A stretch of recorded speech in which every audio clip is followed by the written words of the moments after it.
Hello everybody! E aí vocês, tudo bem? Eu espero que vocês estejam bem. Aí o semestre já está quase terminando, né? E nós ainda estamos nesse estado de isolamento social, né? Mas eu espero que vocês estejam bem, estejam se cuidando e cuidando da saúde da família de vocês, tá bom?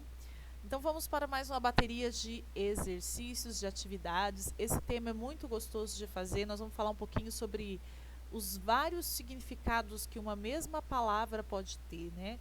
A mudança de sentido da palavra dentro de frases, de contextos diferentes, ok? Esse é o tema das nossas atividades dessa quinzena, quinzena de 15 de junho a 26 de junho, tá bom?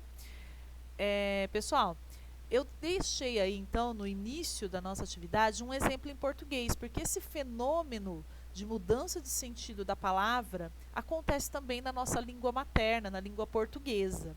Então eu escolhi aqui a palavra manga. Dá uma olhadinha aqui, ó, no exercício. Acabei de saborear uma manga doce. Manga aqui tem o sentido da fruta, né? Agora, na segunda frase, a manga da minha blusa está suja. O sentido já não é mais de fruta, mas sim uma parte da roupa, né?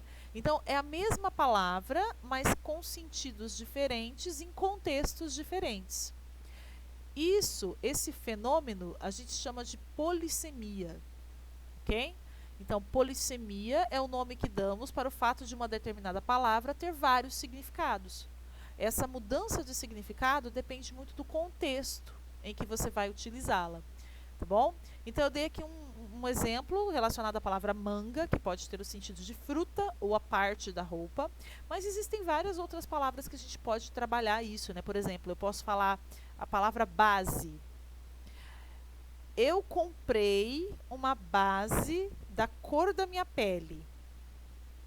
A palavra base é um sentido de um cosmético, né? Um creme que vai tirar as imperfeições da pele. Agora, se eu disser assim, já construí a base da pirâmide, aí eu já estou falando da estrutura, né? Já estou falando de outro sentido. Então, é essa questão da polissemia, uma mesma palavra que muda de sentidos. Isso acontece também no inglês. A gente tem muitos desses exemplos no inglês, né? Em que uma mesma palavra tem sentidos diferentes. Deixei aqui para vocês acessarem pelo YouTube um link de uma aula em que o professor vai explicar com mais detalhes esse fenômeno, né? Você pode digitar o link na barra do YouTube ou você pode colocar o nome da aula, chama Palavras em Inglês que Mudam com o Contexto, Inglês para Desesperados. Tem alguém desesperado aí? Então pode assistir essa aula que você vai acalmar o coração relacionado ao inglês, tá bom? Bom, vamos lá então. A primeira dica que a gente vai utilizar para desenvolver esses exercícios é tentar contextualizar as palavras. Não traduzir a palavra ao pé da letra, mas observar o contexto em que ela foi usada, o sentido da frase em que ela foi usada, ok? Isso vai ajudar bastante. Então vamos lá. Primeiro exercício, leia as frases abaixo e escolha a alternativa que representa o significado. Então eu tenho duas alternativas, dois desenhos, e um dos dois vai representar o significado da palavra que está em destaque. Tá? A palavra que está grifada e que está com uma letrinha um pouco maior do que o resto da frase, ok? Vamos tentar fazer aí um primeiro juntos? He holds his child in his arms. Vamos lá. A palavra que eu preciso descobrir o sentido é a palavra arms. E aí eu tenho um revólver e um braço. A palavra child é criança. Você acha que essa pessoa segura a criança no revólver ou segura a criança no braço? Então você vai circular a imagem que representa essa frase. He holds his child in his arms. Se você marcou o braço, você acertou. Ele segura a criança em seus braços, ok?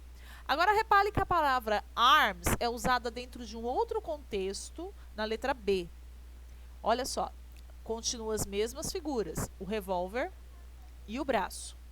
Então eu tenho aí na frase, deixa eu dar uma olhadinha aqui que está muito pequenininha a letrinha aqui. A frase é: The rebels need arms to fight the war.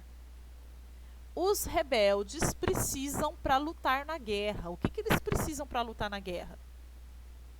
A palavra arms, nesse caso, nesse contexto de guerra, de luta, tem a ver com o braço ou tem a ver com a arma, o revólver? Muito bem.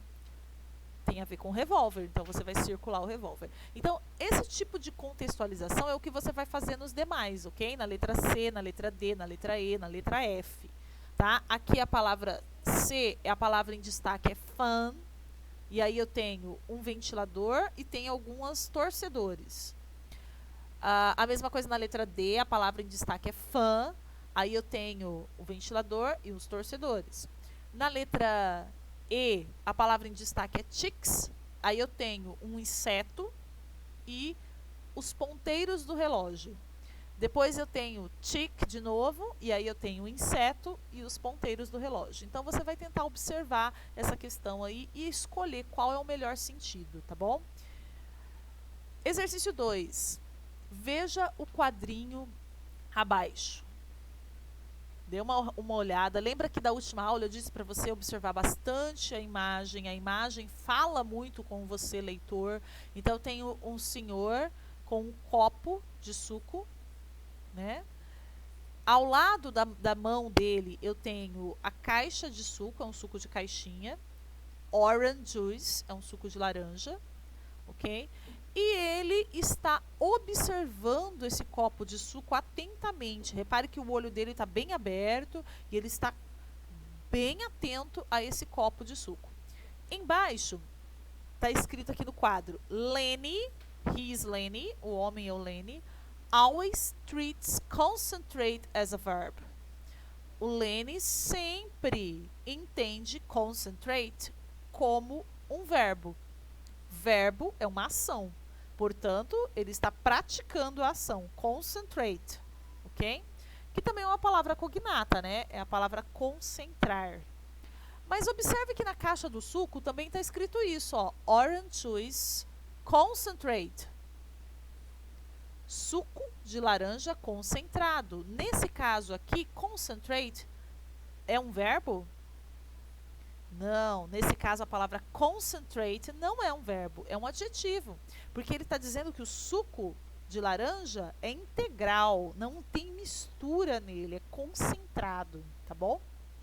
Bom, observando essas imagens e essas dicas que eu já dei, você vai responder aqui em português a letra A e a letra B, e na letra C você vai escolher a alternativa correta, ok?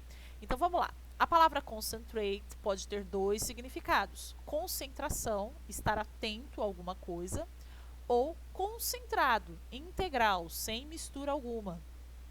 Bom, agora você vai analisar a cena do Lenny, que está aqui ao lado, e responder em português. Qual dos dois sentidos da palavra concentrate esse homem compreende?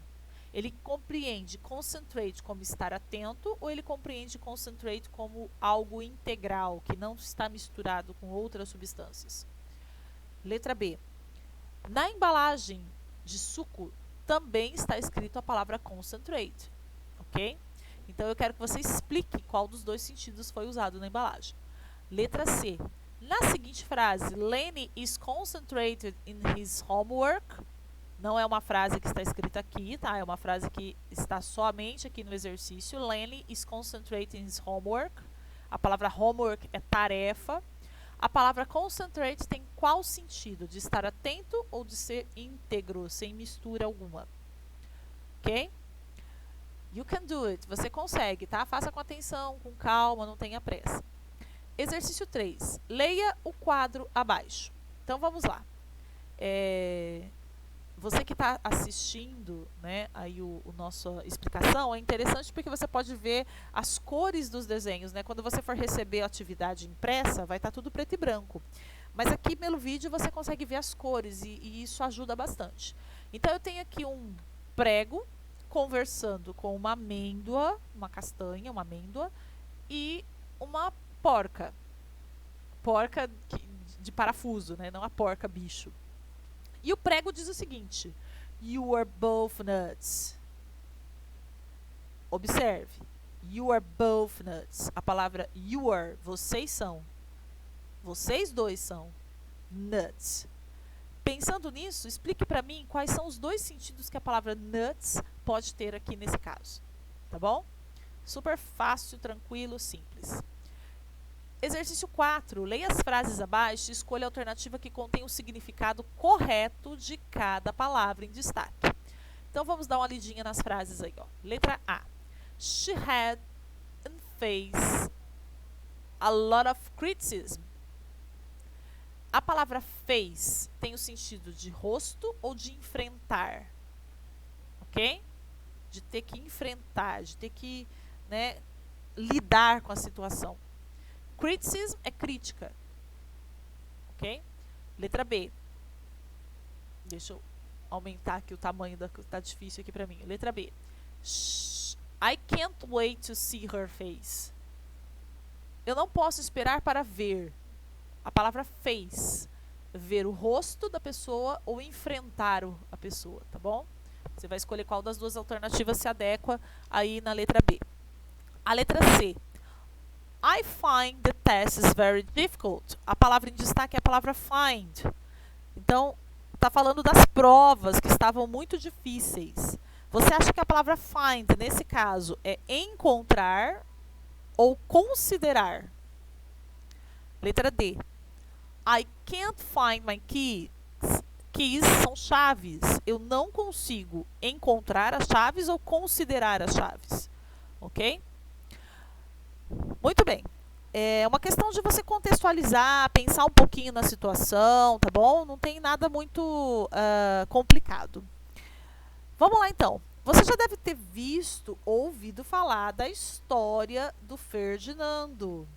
É uma história bem antiga, né? Que virou desenho animado recentemente. Ferdinando, um touro muito forte, muito grande, né? Que não nasceu para as touradas, né? Na realidade, ele curtia as poesias das flores, né? Ele era muito manso. Essa história, então, ela é tirada de livros, né? Primeiro ele foi escrito em livros e depois virou um desenho animado, virou uma animação. Então vamos lá. Pense nisso. É muito comum que nomes de filmes ou séries em português não correspondam a uma versão literal do título original em inglês. Então você fala assim, nossa, mas em inglês está escrito uma coisa, em português eles escreveram outra. Não tem nada a ver o título do filme em português com o inglês. Por que isso acontece, teacher? Bom, geralmente os títulos de filmes ou de séries, eles sofrem uma adaptação. Eles são uma recriação e não uma tradução literal daquilo que está escrito lá em inglês. Tá? Para quê? Para aproximar o filme ou a série do público aonde ele vai ser visto. Né? Então, por exemplo, o Touro Ferdinando, ele recebeu vários nomes em lugares diferentes. Vamos lá. Em inglês, o nome dele é Ferdinand. Aqui no Brasil, ele foi traduzido como Touro Ferdinando. Em Portugal, o nome dele é Ferdinando. Em países de língua espanhola, países hispânicos, o nome do filme Ole é o Viagem de Ferdinand. Não sei falar espanhol, viu, gente? Eu estou dizendo já que o meu negócio é em inglês. Mas é só para você perceber que em inglês existe essa adaptação dos títulos dos filmes, títulos de séries, tá bom? Nem sempre eles correspondem exatamente à tradução do título original. Bom, no exercício 5, eu tenho aí a capa do filme, é um pôster do filme Ferdinand. Aí eu tenho a menininha, que é uma das personagens, e o touro, né? E logo acima da cabeça do touro tem duas frases, né? Tá escrita Built to Fight, Born to Love, ok? Pensando nesse pôster, você vai responder em português mesmo a letra A, B, C e D. Repare que esses exercícios têm como a competência buscar informações aqui no pôster, ok? Então você vai buscar informações dessas perguntas aqui no pôster para conseguir respondê-las. Então, qual o nome do filme em inglês?